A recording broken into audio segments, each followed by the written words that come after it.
Welcome everyone to the Sega Guys podcast, the show that loves Sega, but hey, it's no longer a retro pod. I'm Dan the Mega Driver, and with me as ever is the Saturn to my Dreamcast. It's James the Sagaholic. Mate, how you doing? I'm brilliant, mate. Up nice and early on a Sunday morning. You know, our new recording time after the arrival of the wee one. But I'm doing good, mate. I've had a coffee thrown down my throat, so starting to feel the juices flowing a wee bit. How's yourself? Yeah, all right, mate. No coffee here. I can't make hot drinks because it will wake the dogs up, and then the dog will wake the house up, and then we we won't be recording at all. The struggle's real, mate. Honestly, isn't it? It's just like the challenges. That's that. Yeah. Well, I was thinking when we used to be the retro pod in the old days, back when we first started. But we seem to do a bit of everything now, as the video on the YouTube channel says. Yeah, the intro, the trailer. We do it all, mate. It's you said. We're not a retro podcast. We do everything. channeling the words of today's topic. Quite Exactly. apt, actually. Yes, because today we're talking about Sega's CEO, COO worldwide and CEO in America and Europe. It's Mr. Utsumi. So he's had a few words to say recently in the news that have been, I think, somewhat divisive, haven't they? I think they've definitely created some talking points, and I think that's why it'll be a good topic for us to discuss today. I mean, it's took us a wee while to kind of get round to this as well. I know this is something that we kind of came up with at the time, but obviously the way things have gone with homebrew videos and modern Sega releases and retro news and other topics, and it's kind of a month late. But yeah, it was was it December 19th last year? It was just before Christmas. And Shuji Utsumi had his interview with The Guardian, the UK newspaper, and he was asked about the mini consoles, the Saturn and Dreamcast Mini, and he, in one fell swoop, he killed them off, mate. he destroyed the hopes of millions. It's like Obi-Wan, it's like a thousand voices cried out in terror and were suddenly silenced. That's just basically what happened, because he came out and said that we are not a retro company. And I think as time has passed and you look at the context in which it was said, I think you can understand what he was meaning. But I think the manner in which it was delivered has made it sound more all-encompassing than it actually is. Yeah. But it's certainly, even me, mate, I jumped in with 2 feet as I tend to do. It's like, you talking about not a retro company. But I think he's clearly been referring back to the actual mini consoles themselves, but it was a very broad sweeping statement. So I think having a discussion about Utsumi's comments and Sega's direction in the modern world, and what their intentions are, in Yeah. terms of the retro legacy. And it just goes to show me it doesn't matter how much time passes, doesn't matter who their holding company is, who their CEO is, Sega will always be Sega at heart and deliver mixed messages. Yep.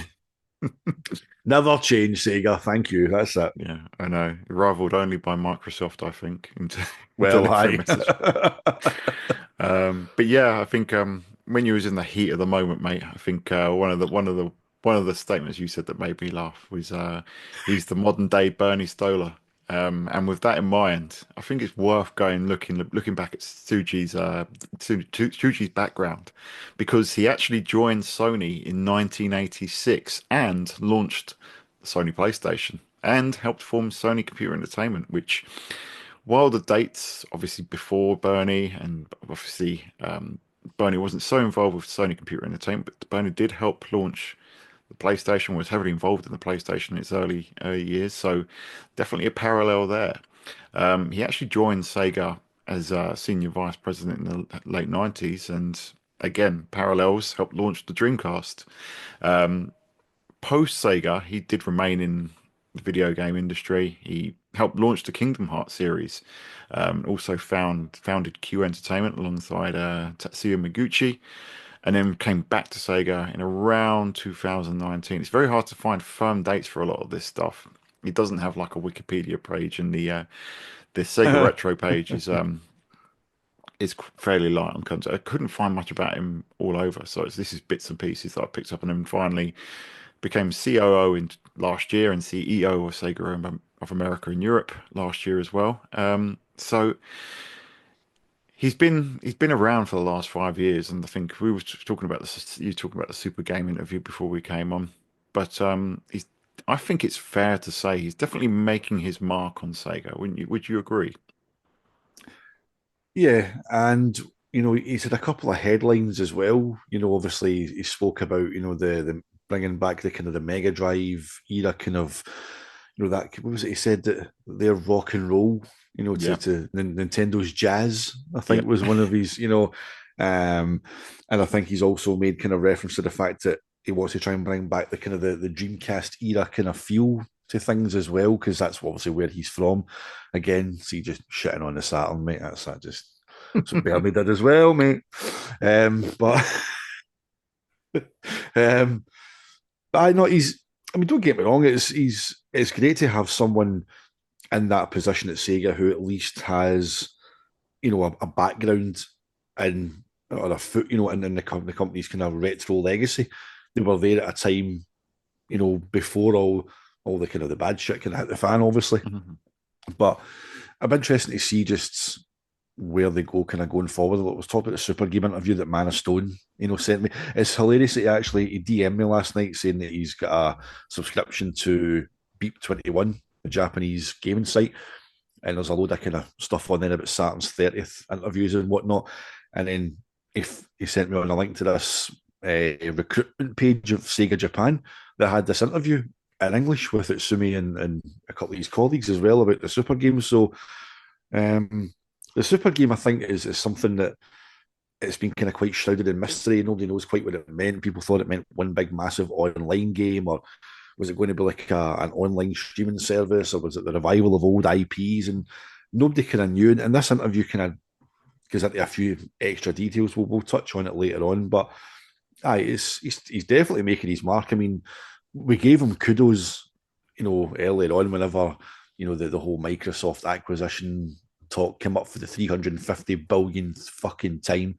It's and he was asked, are they looking to be acquired, or are they, are they looking for any kind of deal? And he's like, no, not now. And people went, but not now. You didn't say not ever. And I took that to mean not now, as in no, we're fine. And again, is that whole thing where we're talking about context and translation? Did he mean not now, as in not right at this moment, but maybe later, or not now, as in maybe once, but not anymore? So it's again, he's good at these kind of statements, mate. It's It's people he just like talking. that's it, mate. He just likes to. He's giving us like topics. Maybe he knows. Maybe he watches the pod or something. I don't know. Let's give let's give these two British guys some topics to talk about. I don't know, but he's certainly he's good for news. But you can't argue with the direction that Sega have went under. Was it 2019 that he came back? Yeah. And you can't argue with the upturn in the company's fortunes. I mean, I know it might not be the IPs that we want to see right now as older Sega fans, but you can't argue with the output, between what they've got internally plus their Atlas stuff. And, it's just, they're knocking everything out the park. They were arguably publisher of the year last year, without doubt. So, it's just, you can't argue with where they're going under his leadership, mate. No, not at all. I mean, they were Publisher of the Year in some Microsoft awards that I saw recently, which, I think they were very grateful because they had publishing rights for, not publishing rights, but they had marketing rights for things like they had Metaphor, they had Persona 3, which was on Game Pass, and then you could get the season pass with Game Pass as well.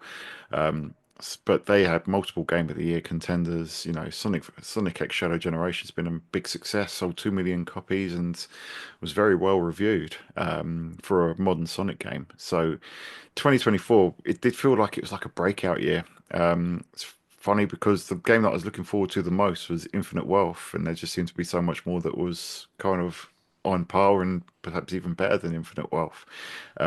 So it does feel like they're taking them in a strong direction. And this year you've got, at the time of recording, Virtua Fighter Revo comes out tomorrow, so it'll be well, it'll be a week, be a week ago as when this goes out. So we've got Virtua Fighter back. We've got Revo that's launched on Steam. The new game in development. There's an awful lot of excitement around Sega now, and I think a big part of that is when we're, with the Super Game stuff we'll get into, but taking a lot of these games multi-format. I think that's obviously a big topic at the moment. Whereas Microsoft announced pretty much all of their games at their developer directs on PS5, probably be on Switch too. I seen the meltdown, mate. It was the console war fanboys were going crazy. Yeah, Like it was like fuel to their fire.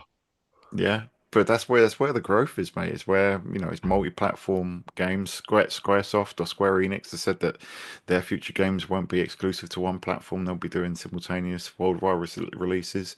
And you look at a franchise like Yakuza, and it was actually when you look at the timelines, it was Yakuza Like a Dragon that launched worldwide pretty much simultaneously.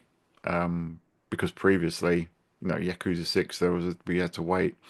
Yakuza 0, we did. Yakuza 5 almost didn't come over at all, and it was Sony that had to publish it on the PlayStation. But pigeonholing yourself onto one console just isn't the way now. So it's great that Sega are doing that. If they could bring out Unicorn Overlord to the PC, that would be great. But hey, um, so I think he's definitely taken the company in a strong direction. And yeah, I was going to mention the Xbox acquisition stuff, mate, because he would have been there surely when Akawa, because he was senior vice president, probably second only to God, I've forgotten his name now. They got Who, who, who we talking about? Ian the Majiri? head, Iramajiri, that's Oh, the one. Yeah, he might have been around for those.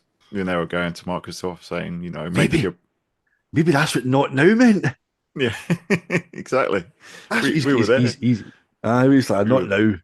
I well, remember maybe once. we came crawling to you for help, Yeah, and you said no. It's like not now. It's not like you missed your chance. not So yeah. today. So yeah, he's definitely I think he's definitely got taken Sega in a solid direction. I think it's clear that he's got a vision of where he wants to take Sega. What Yep. you're saying about them wanting to be the Mega Drive, as in the rock and roll era. Um, he talks about Sonic a fair bit. He wants to make Sonic the face of the company, which, to be honest, already is. I think the fact that the Aye. games are much better received these days. Plus, you've got the success of the movie franchise for all three films, cumulatively over $1 billion now. I've still Um, not seen three. oh, it's brilliant. It's brilliant. If you we'll have to do a review of it for the pod or something. I was meant to It, go and see it. I had tickets to go and see it. I had them booked at the View, and then things came up and didn't manage to go. oh So, no. so Ah, Sky sounds Store, mate. When it comes on Sky Store, we'll like 15 quid. I'll just buy it there and watch it in the house. yeah, yeah, it comes out soon, I think. It's in Aye. on digital stores already in America.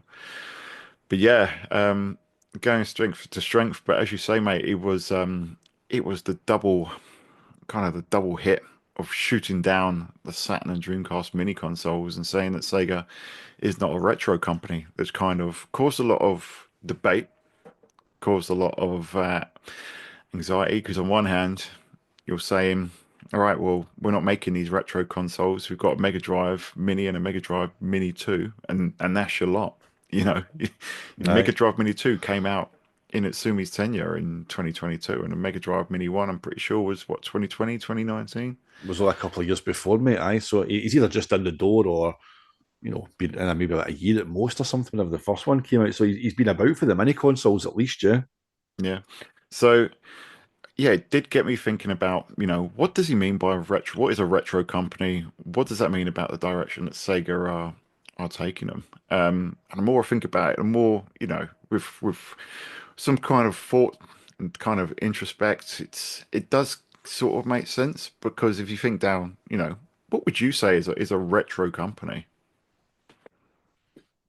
Oh, I mean, obviously, like, if you go straight in, like a retro company would be a company that solely focuses on retro products. Mm, So obviously, if you're looking at it purely from a hardware perspective, which is what I think Utsumi-san was obviously doing, then his word's correct.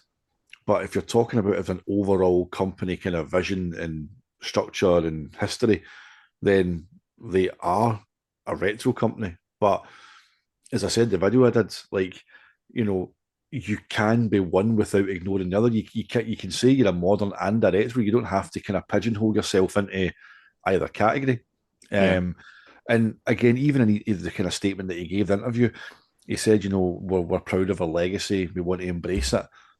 So again, like Will saying, we're not a retro company. In the same breath, he acknowledges that there is a legacy rooted in retro, and of course there is.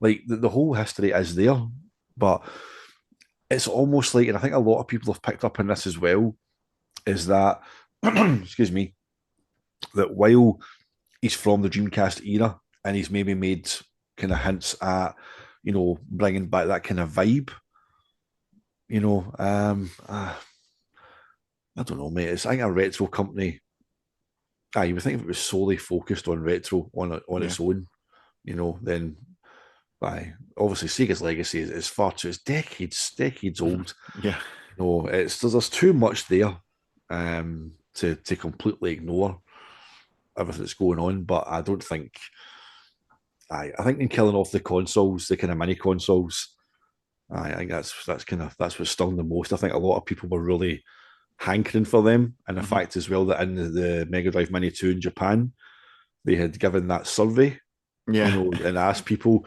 what what kind of console, what next mini console do you want from Sega? And it was Sega Saturn was top, followed very closely by Dreamcast. So it's I don't know, mate. Obviously, they're not solely going to be a retro company, as we've just spoke about. Their kind of modern output has been absolutely insane, but they can't ignore what has come. So that's why I said, mate, you're a retro company. Stop ignoring your legacy. yeah.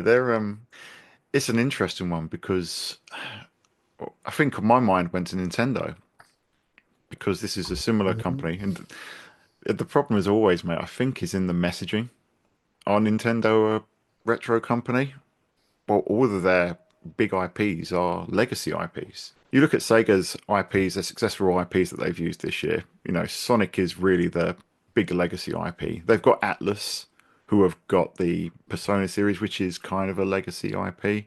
But then, the big games from Atlas were also Metaphor ReFantazio, which is a brand new IP, Unicorn Overlord from Vanillaware, also a brand new IP. Whereas, Nintendo were all about last year it was the Zelda game, Mario Party. So they're still steeped in their tradition. And you could Nintendo could be considered a retro company in a way because, technology wise, they're not ones that are leading the pack. They've got the weakest home hardware out of the three. They've got the worst by far online service. And a lot of their games are callbacks to those classics. You got 2D side scrollers, you've got top down Zelda games. It's the one with Princess Zelda last year. But again, it's the messaging. So Nintendo just don't say much at all unless they really want to say something. Um, so they And they you, don't you, they, you they don't need to. You know what I mean? The success speaks for itself with their console. They don't need to say anything. It's like, well, yeah. I it's mean, like it's they've only had one very successful generation um, since the Wii. And there was the Wii U was I loved the Wii U, but it bombed. But then they had the NES and the SNES Mini, and then everyone was like, oh, N64 Mini. Nintendo just didn't say anything. They haven't said that we're not making one. They haven't said they were not a retro company. So it's strange, but I suppose for Sega, especially when you look at Utsumi's comments like he wants to bring back the Mega Drive era of rock and roll back in the Mega Drive era, and it's part of what we've talked about, with Sat and Dave and Mel before, and that Sega were Dr. Jekyll and Mr. Hyde. They basically went through every generation with an identity crisis. Same with the Saturn. It's like they didn't use their legacy IPs on a lot of these consoles. At least they used them quite sparingly. the Mega Drive, you had Space Harrier 2, Super Thunder Blade, uh, and a few others that were on Master System. But then, you know, after like 1990, you'd barely get any follow-ups to Master System franchises on there. Same with the Saturn, you know, that launched with barely any Mega Drive franchises. So Sega have always been you know, you look at historically, I suppose they've always been a forward-looking company rather than Hmm. one that's looked back. And that's frustration. It's as frustrating as it is for us fans because we have wanted to see sequel. You know, how long were people asking for a new Streets of Rage? Why isn't it on Saturn? Why isn't it on Hmm. Dreamcast? You know, but asking for a Saturn game on the Sega Saturn of all things. And even in the modern day, asking for modern remakes. It's yeah, they have been forward looking, but I do wonder if they are kind of pulling the plug on the retro releases a bit because again, you look at Utsumi's tenure, and I think you know the death of Sega Forever. And obviously that came back in a different way, but the death of that came under his stead, didn't it? And that was a huge retro focused part of Sega at the time. Aye. And then 2 days ago it came back. Like Yeah, it's been rebranded with the new era, new energy logos, like Gillis's hat and the glove, for Axel and the skateboard and for Jet Set Radio. So again, like it's like Sega Forever, which was a brilliant page. I think it was Danny that yeah, it was ran Danny. that. Yeah, I think he's with the company anymore. But it was brilliant, and it was like stuff for the vault as well. It was like just full of interesting info and pictures and videos of just kind of old stuff. It was brilliant. And then, like, also, it's been down for what, 18 months or something? It's been a good while. It's been yeah. down now. Um, and then it was time extension. I noticed that they put a story out saying that someone had alerted them to the fact that, they've rebranded their Discord and their social accounts. It's like, so are you actually going to start bringing it back, or is it going to just be used as a marketing kind of channel now? Is it ever going to go back to the way it was? So that's the kind of thing. If they put the kind of energy into it that it had before, it'd be brilliant. But I've got a sneaky feeling that they're just going to use it for marketing. I just But thought that it was for the new era games. I think it's just aye, it's gonna move away from the history of it, which is a real shame. The feeling I got was it's going to be solely focused on promoting those new era games. aye, it certainly looks that way for the logos they're putting up. They're focusing on those soul things. And again, I think this year we're going to see some pretty big updates on that. I imagine we're going to start seeing some gameplay for those games coming through. Maybe that's the channel that they'll exclusively air them on. I can only think that's the kind of direction it'll go down. But sadly, I don't think it will come back to the way that Danny had it. And it's something that we always talk about with Sega. For a company that's got such a rich history, they seem oddly happy to just either ignore it or just let others tell the story. They don't shout about their own successes enough. And that gets back to the whole thing about the mini consoles. It's like, are they almost ashamed of like not so much like Dreamcasts, but I think because in the day, if you want to use that word, failure, but they represent a time in the company when things weren't anywhere near as kind of prosperous as they are now. So is there maybe in the back of Utsumi's mind this thing that, well, if we bring out these two products, one, they're going to be expensive. Two, they'll be very niche. There'll be no actual returns really to make on them. But they also represent a time in the company where there was a lot of turmoil, a lot of negativity, a lot of change, and maybe bringing back products from that era, as much as they're beloved by a core fan base from back in the day kind of thing, like us and many others in the community, that they don't want the modern day successful Sega to kind of have any kind of link to these two like failures. You know Yeah, what I mean? So I don't know. And a few people have picked up on that. Have said that that maybe there's a bit of shame there, like the bell, shame, yeah. shame, Game of Thrones style. But I don't know. It's weird. But that's what it is, mate. I do think of Nintendo again, and again, it's Nintendo do great by being dicks sometimes and saying nothing, because Nintendo are very very similar a lot of ways, because they had the mini consoles, albeit Nintendo made them limited releases, and it's like, yeah, you can have Mm. the NES Mini, but we're only gonna put it out for six Remember months or that? whatever. They Yeah, went for a fortune at one point. Remember, you yeah, couldn't. One of the boys in my work bought one and sold it for three times the price. yeah. Dick. Um, yeah, and it's the same with the Super Nintendo Mini as well. You can't buy those new anymore. You look for one, and all you get are like the clone consoles with like 500 games put on them. So, but Nintendo just put those games out, and everyone's like, oh, N64 Mini. And rather than like Sega, like I said, shooting it down, they just do Nintendo and don't say anything. And I think the difference is you look at the Switch Online service, and I think I've subscribed to Switch Online for on and off for various reasons, and I think that the retro kind of content on there is kind of underwhelming. You've Mm. got the you've got the you've got a handful of Game Boy Advance games, more Game Boy games, NES games, but it's like it's still nowhere near as big as it was like on the Wii when you had the Virtual Console. Yes, The I. Virtual Console was absolutely superb, and the Switch Online stakes are pretty rubbish. And consider that they charge you so much for that, and then you want to have to buy the expansion pack to play N64 games, and that. And again, I think the only difference between Nintendo and Sega in that respect, because Sega obviously tried to do, you know, the limited release with the Mini 2, albeit made it Amazon exclusive. So Remember that was that? That yeah. was. But the difference is that Sega, as you say, Sega are happy for others to tell the story, whereas Nintendo send the lawyers around and send you a cease and desist. I don't talk about us. Don't use our music. Don't use our gameplay. Yeah, They're very, very strict. I mean, if Sega ever got to that point, remember this total tangent. Remember the Super Sega guy that was Alejandro? yeah, He tried to claim that using the Super Sega name is no different to a channel calling itself the Sega something. And I'm like, don't talk shite. It's like, Super Sega. It's like he's fake cease and desist letters, then he get his fake approval letter. yeah. We will tell our lawyers that we are sorry. Oh, Jesus Christ. No, mate. Oh No. God.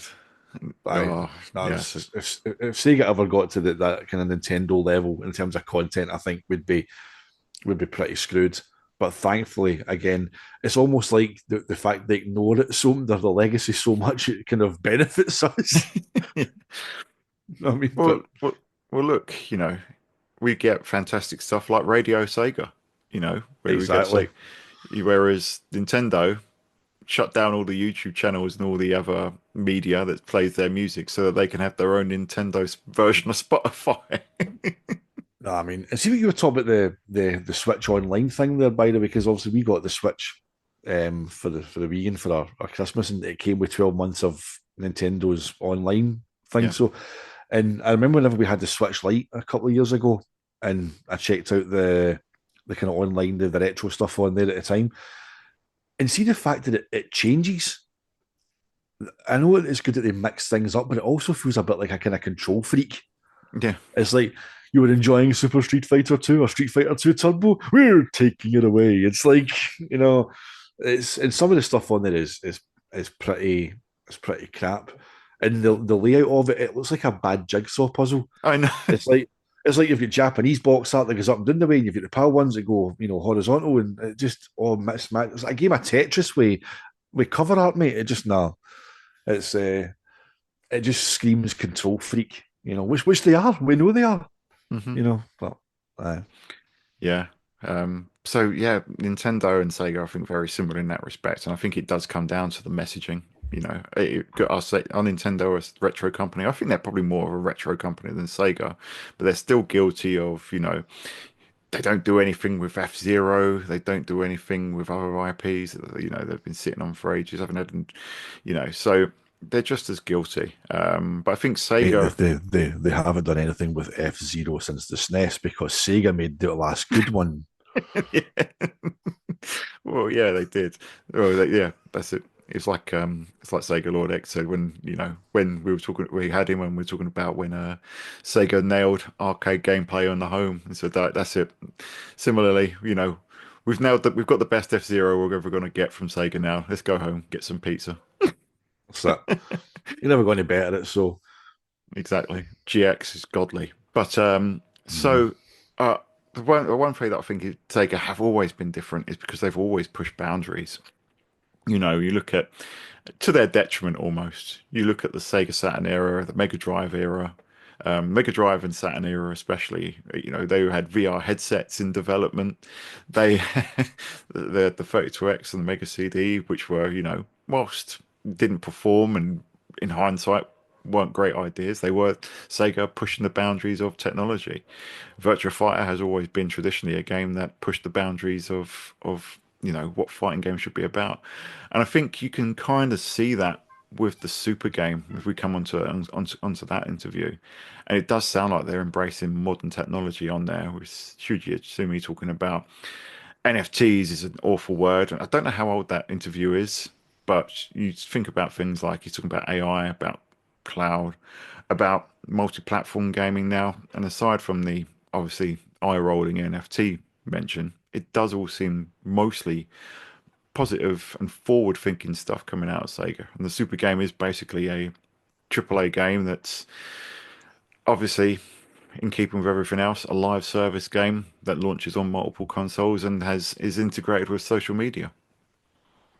Yeah, so in that interview, again, there's no date on it. I'm just kind of scrolling through it here. I can't see an actual date mentioned on it. But it says here when I get it. So yeah. When you say super game, how big are we talking? So it says, allow me to state the four major points that we feel define it. One, being multi-platform. Two, developing multilingual support for players across the globe. Three, simultaneous worldwide launches. Four, being a triple A title. So, in short, I'd like you to imagine that the scale we're aiming for is that of a global blockbuster game. So, and then there's a follow up comment from Hisai san who says that presently several super game projects are in progress. In the department I'm in charge of, there are already around 50 people involved in the initial stages. I anticipate that our team will eventually need hundreds of members. So, listening to that, I think that dates to pre New Era, New Energy. So, New Era, New Energy is the super game. I Yeah, think, that it all ties up. I think reading between the lines of that, this interview I would imagine is kind of predates the new era announcement that we had. So, but it's all goes back to that thing about embracing modern technology, global launches, targeting modern gamers, but at the same time trying to kind of use the modern IPs. Because in that interview as well, Sumi-san talks about um, the classic IPs. They have the potential with modern technology to become global hits, which is true. It's if they can capture the core gameplay of what made the originals so special, but embrace the modern technology. It's a task, mate. It's like Sega couldn't even better Crazy Taxi themselves. no. Crazy Taxi 2 and 3 are dog shit. What is it? Yeah, I mean, I was messaging you while I was playing the map for Crazy Taxi 3. Crazy Taxi 3 is Yes. playing the original classic map, and I was like, you know what? This isn't as bad as I remember, but let's go to the new map, Glitter Oasis, and oh dear, that is a terrible, terrible map. But yeah, back in the day, they couldn't better Crazy Taxi themselves. Oh, But it's interesting the games that they have chosen for the new era because you've got and you can obviously that would they have been in development before Utsumi came over? Possibly, but I think you look at him joining in 2019, that was what, will be 6 years ago soon. Um, Probably came in with that directive. And two of the games on there are iconic Dreamcast games. And then he's talking about the Mega Drive energy. You've got um, Streets of Rage and Golden Axe on there. And then obviously Shinobi traces its roots all the way back to, 1987, pre-Mega Drive, Master System era, I suppose. But yeah, again, you do see that the Saturn release is conspicuous by its absence. But I suppose you did one thing that was good was to see him come on to the Virtua Fighter Direct and talk about Virtua Fighter and the anniversary and I suppose spiritually it is a Sega Saturn game, but it does seem to be a focus on Dreamcast and Mega Drive, which I suppose is the are the successful consoles in the West. Aye. I mean, the question that Usumi-san was asked just kind of ties into the dates you were talking about. It was asked, tell us more about the 5 year plan you announced in 2021, which revealed your plan to create super games. So Usumi says that we conceived our plan in 2019 when he came in the door. We've been keeping a close eye on the shift in mega trends and have discussed how we can ride the tide and maximize on Sega's strengths. See if he said ride the tiger, mate. I'd have just had so much respect for him. See if he just said. Uh, says Sega has the potential to beat its competitors thanks to our brand power, our fan base that spans worldwide, and everyone's anticipation for us. We're aiming at a global audience, making the most of Sega's IPs, delivering content that matches our tried and true approach. We see this as the answer for our future growth and have made it the basis of our 5 point plan. So, looks like he basically came in the door and that was never all kind of kicked off then because the dates all tie up. You know, they started it, they announced it in 2021, but they conceived it in 2019 whenever he came in the door. So, Yeah, and in that respect, I think he has been a kind of a breath of fresh air, to be honest, because Sega were, I wouldn't say that they were directionless, and they had another very good year not too long before, but you do have that, you do notice the change. I'm just looking up to see when Persona 4 came to Xbox, and that was January 2023. So that was Persona really was the last bastion of Sega games that hadn't come multi-format. You know, Atlas was traditionally at the time PlayStation only. You know, obviously they had before the modern day they had games on the Sega Saturn. They have had games on handheld, they had games on the 3DS, but most of their big games were on PlayStation. Since then, you've seen them pivot over. We've had Yakuza Like a Dragon launching worldwide and launching on the Xbox One. mhm. You had the Yakuza games come to Game Pass. So that has turned around the fortunes. I think there was something I was reading where the Yakuza series had sold something like 5 million units before 2020, and now that it's gone, you know, multi-platform that you can buy them on PC, Xbox. I think the first one's coming to the Switch soon. The series has sold like something like 20 million copies. You know, massive growth of the series in a Mhm. few years. He's turned that series kind of into a household name. Now, as for the direction of where it's going, as far as, you know, moving away from its roots maybe a little bit, A as it little tries bit, to mate. It's pirates. yeah.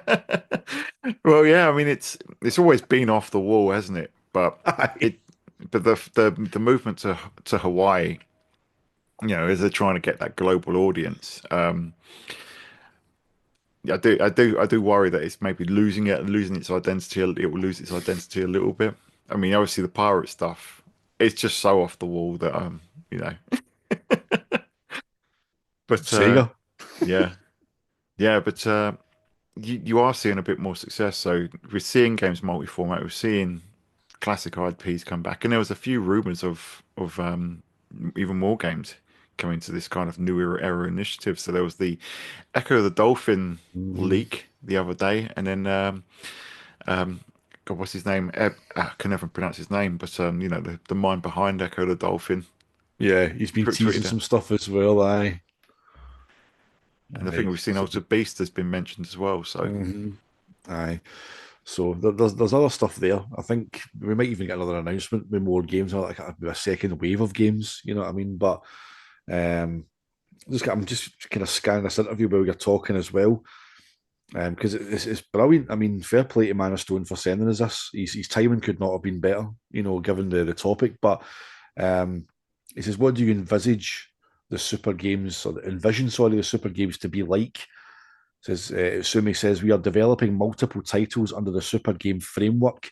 Each title will be distinct from one another. Well, they are. They've picked a pretty wide range.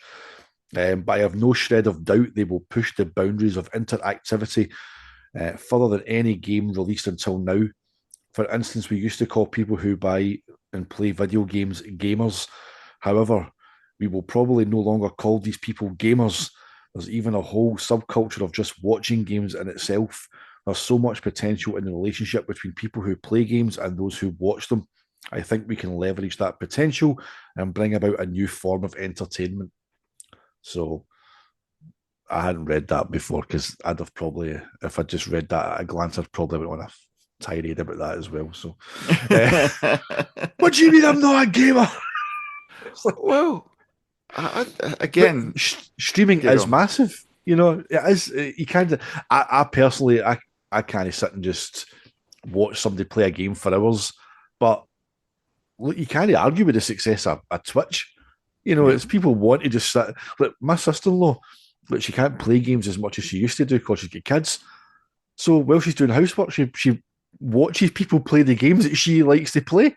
Like she's a like the Elden Ring and all these kind of things. Mm. She's a big kind of fan of that franchise. So she'll just watch people on Twitch while she's about the house. She can't play them, but so she kind of vicariously lives through the streamers. You know, Yeah. plays it through them. So, aye, Something that we have to probably think about one day if people are interested. If anyone's interested in watching the Sega guys stream games, let us know.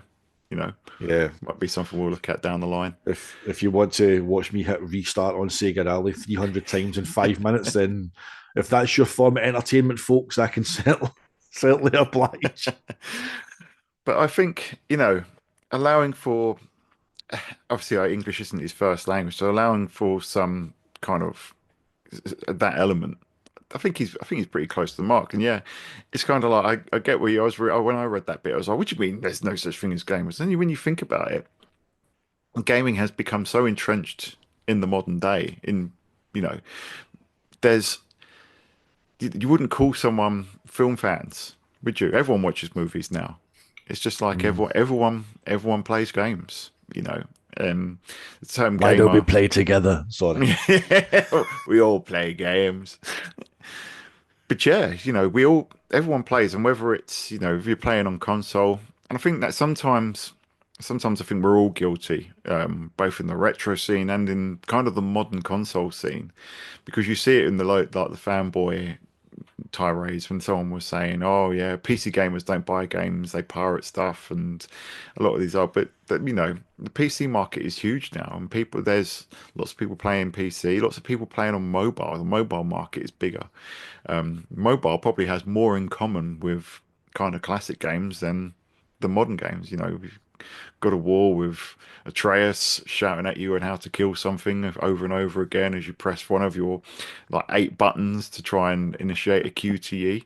Or you've got these games on mobile. Some of them they've just got you just got your direction and one button. That's what old arcade games were. And I do wonder sometimes, if it's going on off a little bit of a tangent here, I do wonder sometimes if that's what modern mainstream consoles have lost, that simplicity, because a big part of this going multi-platform and trying to look for new growth opportunities, the way that Microsoft are expanding into other platforms, the way that PlayStation are apparently rumored, they're already putting games on PC.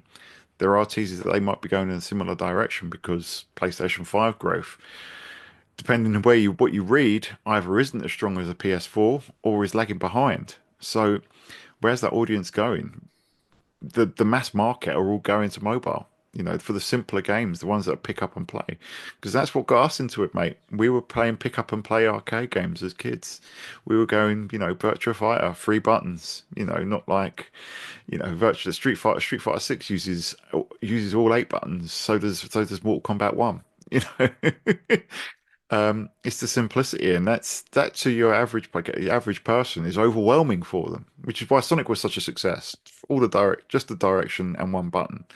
That's why it appealed. And I think when he's talking about anyone can be a gamer.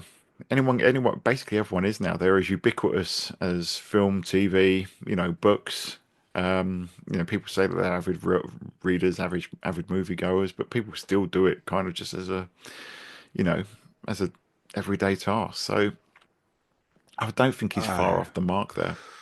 aye, there's no need to kind of pigeonhole people now. I think, like as you said, mate, do you know many Netflixers? Do you know many Spotifyers? It's a form of entertainment. It's just basically something that's become. I think the term gamer it came about at a time whenever I think it was more, sitting in your bedroom playing games, whereas now it's morphed into this massive multi-billion, pounds, dollars form of entertainment. It dwarfs music, it dwarfs movies. Aye, it's a fair point, mate. There is it's just an entertainment form. It just falls under everything else. It's quite funny. He says aye about moviegoers. Aye, you don't just people just watch movies. People Yeah. watch TV, listen to music, you play games. It's like aye. So It's all part of the same thing, I think. So yeah, as you say, is that the kind of the days of the old, the old stereotypical gamer, so to speak, are gone, and I think that's because as an industry, it's matured. It's become more accepted. It's more ingrained into social culture. We've got more and more video game adaptations into film now. So you see the media crossover, mhm. the biggest Japanese artist streamed internationally last year was Atlas on Spotify. Well, seriously, Yeah, I think it was their third biggest Japanese artist, you know. wow. There you go. So it's everywhere. So I think despite his comments being somewhat questionable at times, as you say, he says things that are definitely open to interpretation. We're not open to be bought by Microsoft, not yet. We're not a retro company. Gamers shouldn't be called gamers. But I think sometimes if you sit back and think about what he's trying to say, I do think some of it does make sense. Aye. If you take it at just total face value, like, and if you go into it with like angry man shouting at cloud kind of mentality, then I. But I think if you read his comments or his quotes and that we are not a retro company. Like when that was said, that just wrote headlines. Like every like games news site would have just jumped on that, and they Yeah. did. It was like in a way, it's almost like kind of like the Sun, like taking a quote from a football manager after a bad result and just amplifying it, just kind of twisting it a wee bit, focusing on one part of the message. Um, but he's clearly he's wanting to merge. I think the best of both worlds. I think he's trying to find a way to hook into old kind of Sega legacy IP, but not just bring them back for the sake of bringing them back, not Yeah. just doing what's been done before. I think that kind of ties into the we are not a retro company anymore as well. It's that he wants these games, as he said in that interview, he has the he believes have got the potential to be like global hits, to be triple A games. And the challenge in that is in taking what you said, mate, about older games and how they were so simplistic, is in taking simplistic games and upgrading them using modern technology and making them triple A games. Like, how the hell do you make Crazy Taxi a triple A game in the Mm. context of now Crazy Taxi back in the day when gaming was as it was then was arguably a triple A game in Yeah. that era. But given how technology's moved on in the 25, 26 years since, how do you make Crazy Taxi a triple A game? So that's like Shinobi, Golden Axe. How do you make these very simplistic games triple A games? And I suppose that's a challenge.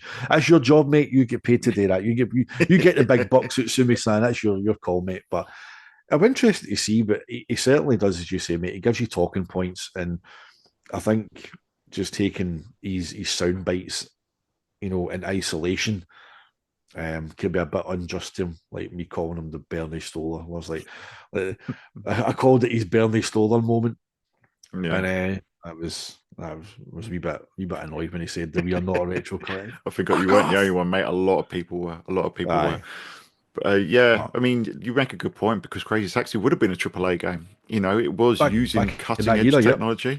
It was one of the Mhm. first truly open world maps. Voice acted, fully licensed soundtrack. the work. So it was a big game. Just wanted to get your thoughts on a couple more points, mate, because first of all, I think in terms of the direction of travel of the modern games, I think we can probably agree that he is taking Sega in the right direction. Obviously, the success in the last year, the excitement around obviously using legacy IPs for these super games. I think in that sense, Utsumi definitely is. Did the thumbnail before with this was Saint or Sinner. He definitely is. In got the halo on for that, wouldn't you say? He's definitely in the right direction. Aye. No, I mean it's good to have somebody, as we said before, that he's rooted in the kind of the older Sega mindset, but he's clearly got an eye for what's happening with kind of modern trends. So in that regard, you know, you can't argue with where he's taking the company, mate. Yeah. Yeah, I think that was the easy one. But the other one, I think, is the other question I'm going to ask is a bit more difficult.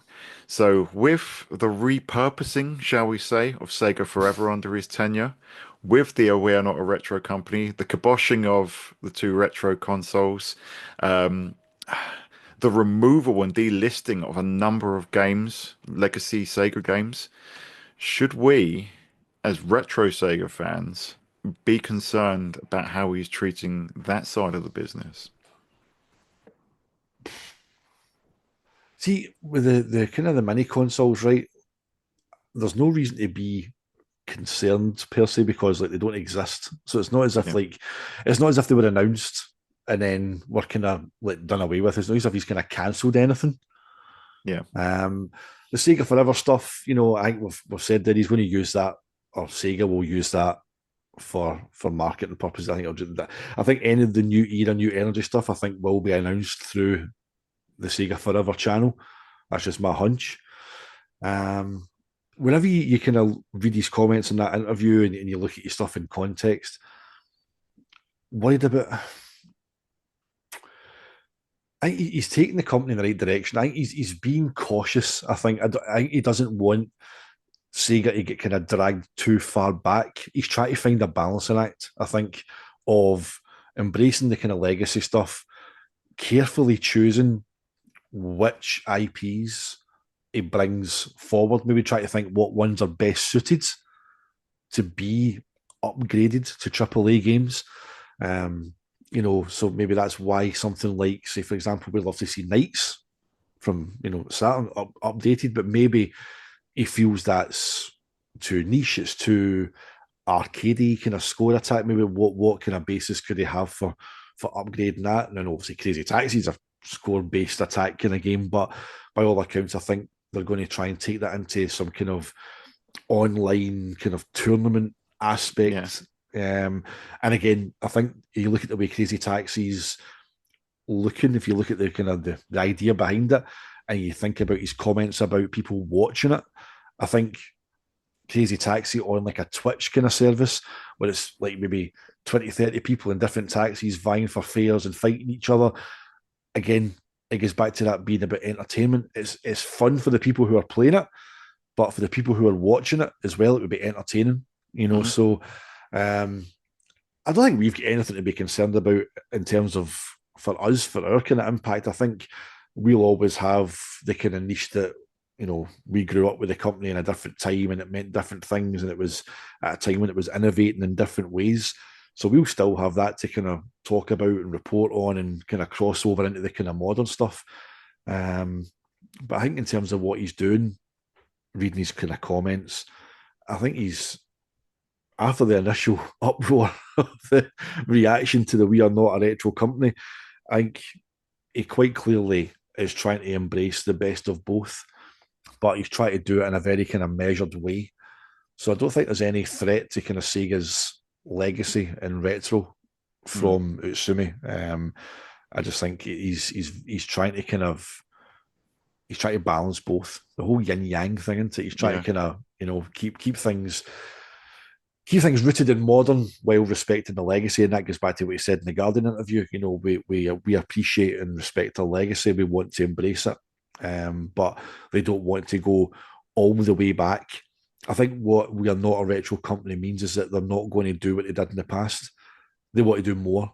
Yeah, So they respect the legacy, they respect the IP, but it's about taking that forward rather than just going back and doing what's been done before. yeah. No, I think so as well. I think my concern is more kind of from the fact that we won't get retro releases anymore. So unless they're arcade games like Ocean Hunter, which is great. It's great that Ocean Hunter for the first time is going to be playable officially in the home, is Mm. available in Yakuza Pirates. Um, but How by the suited same, is that though? yeah, I know they chose it very, very intelligently. But the amount of games that they delisted from, digital services recently is, I think, a little bit worrying. If you and we don't know what the replacement is. So obviously we have had a retro quotation marks release under his tenure, which was the Sonic Origins pack, which itself was a little bit controversial because they stripped all of those games out of existing services, so you couldn't buy them anymore. You could only buy Origins. They've got such a rich history that it's great that they're honouring it with new entries to games. And I think you've hit the nail on the head there, mate. They're getting the balance right between, looking after their new IPs, but also bringing back a lot of their old ones. The fact that they've had so many IPs that they could draw on has been a source of frustration for Sega fans for years. But, part of me thinks maybe I'm worrying for nothing because obviously they pulled Virtua Fighter 2 from Xbox 360. Well, the Xbox 360 store's dead. They pulled it from the Xbox store and then went to limited run games and slapped it on a disc with a bunch of stuff that people can buy. So obviously they got an See, old I, they've what's that? I just, whenever that happened, part of me was like, please tell me that you haven't taken all of these off and you're going to bring them out through limited run games as physical copies of all the companies to Yeah. shack up with, man. No, just Yeah, and that's where my concern comes from, because Jet Set Radio and all that sort of stuff, they had digital releases and they're all largely gone now. Crazy Taxi was another one. They took loads of games down. I think the hope amongst the retro Sega gaming community was that they'll bring them back because these were great games to play. These games, you could play the actual arcade games on Xbox. Fighting Vipers, etc. That's the one concern that I have about Utsumi. I think he's, as far as the modern direction of the company, I think he's great. As far as respecting the legacy, I think he's done a much better job of honoring and bringing back legacy franchises than his predecessors of the last 20 years.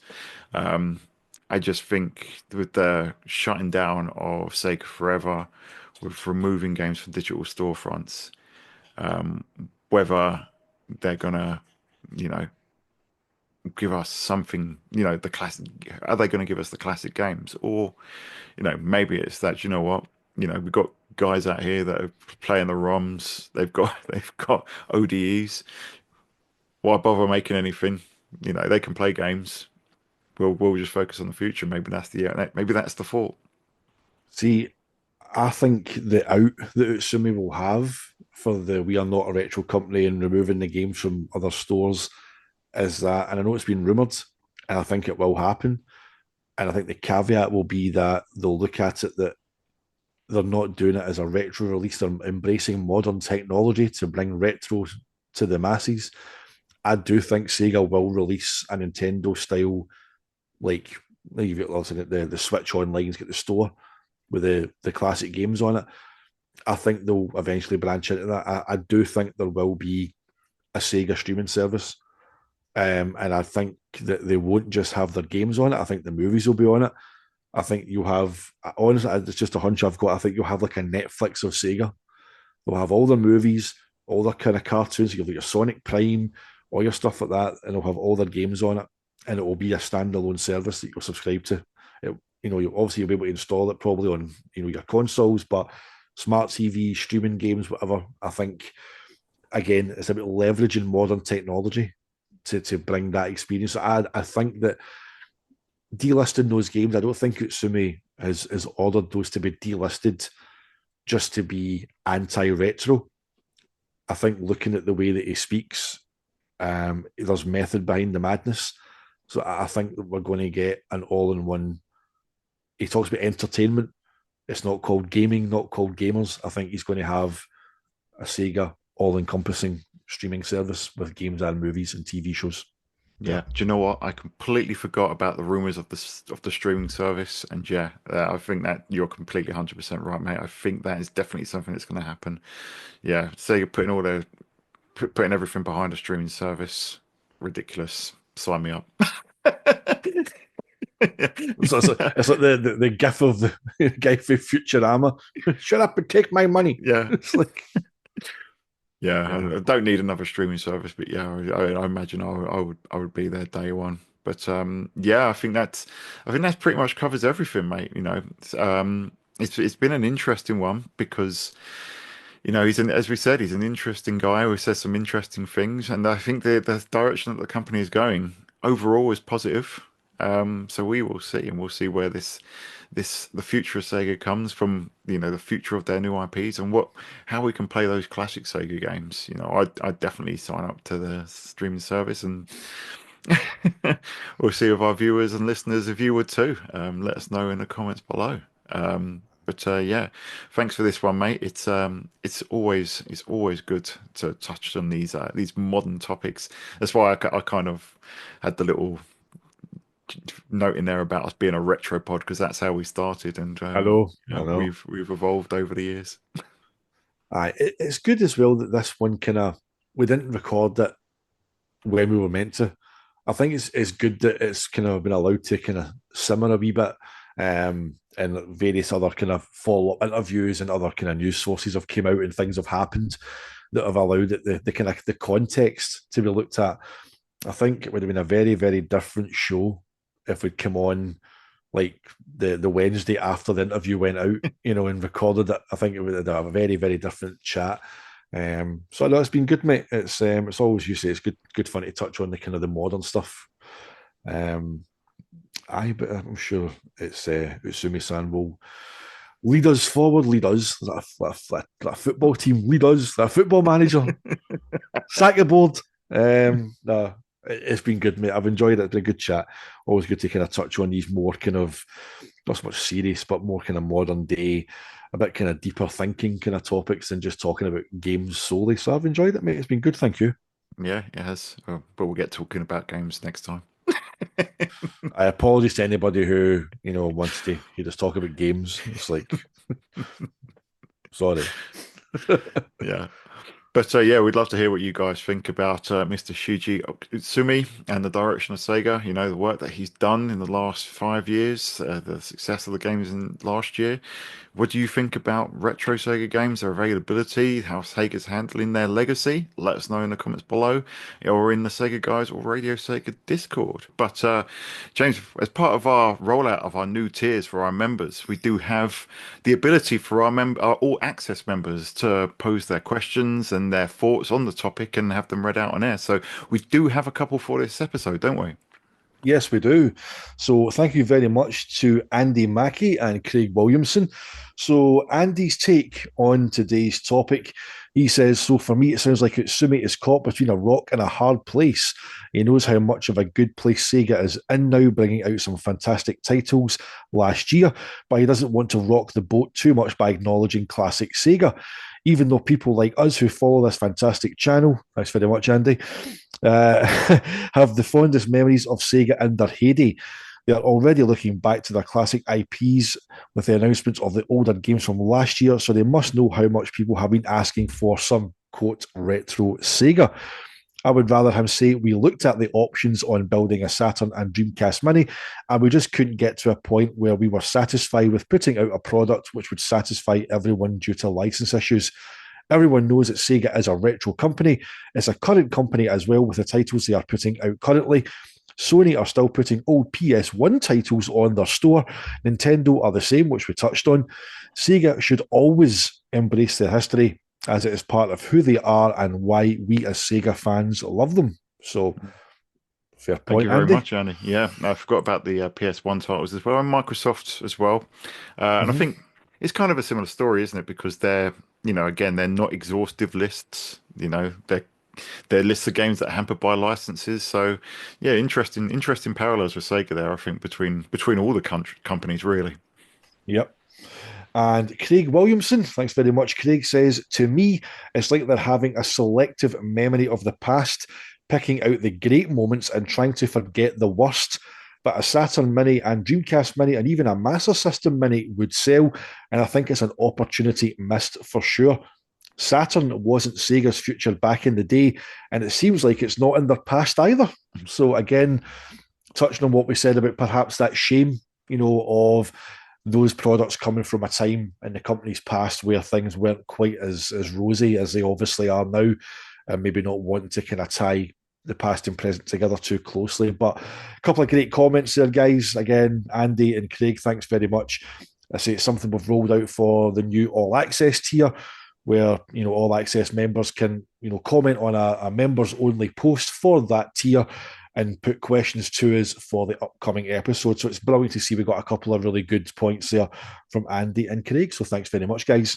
Yeah, thank you very much, guys, and viewers, listeners. As I was saying, love to hear what you say. So get in touch via the various channels, and if you want to become a member, if you want to be extra mega and support everything that me and James do in that way, it starts from just 99p for our new basic tier. And James, that includes people getting their name read out. It's a special thanks to all our All Access members, doesn't it? So who are the All Access members who have contributed to today's show? Our All Access members for today are G-Man, Stiff Peaks, I Am Mikowski, Craig Williamson, Sega Saturn Shiro. We have Resident SD. We've got P-Wall, Tom Thumb, Peter 007, Andy Mackey, Nick Tullock, Craig Sager, and we have an all new member, David Owens, who joined us within the last few days. So thank you very much for all your support, guys. To all our members and subscribers, thank you so much. And if a monthly membership isn't your thing, no problem at all. We appreciate your support in liking, subscribing, sharing the content, getting involved in the live chat, getting involved in the comments. All that stuff just helps us get, noticed and, getting involved in the channel. So thank you very much for your continued support, guys. Yeah, and thank you very much just for tuning in, watching, and if you've enjoyed what you see, and if you haven't already, give us a like and a subscribe, because we really appreciate it. It really helps the channel. We are on our way to 10,000 subscribers, which is, beyond our wildest hopes and dreams, I think, when we started this channel. At the time of recording, I think we're just 300 away. If in a week's time when this airs, who knows where we'll be. So thank you so much, everyone, for supporting us. We'd love to hear what you think. As I say, get in touch. But until next time, we will see you on the Sega side. Sega forever!